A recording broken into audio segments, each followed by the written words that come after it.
Hey guys, welcome back. In today's video, we're going to show you how to fix Roblox error code 279. Are you looking for a quick guide on how to fix Roblox error code 279? Well, stay tuned because this one's for you.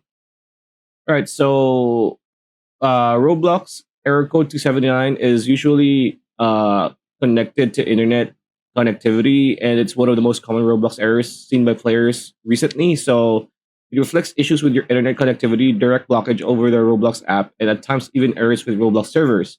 So it's usually caused by internet connection, developer issues, firewall problems, and corrupted cache data.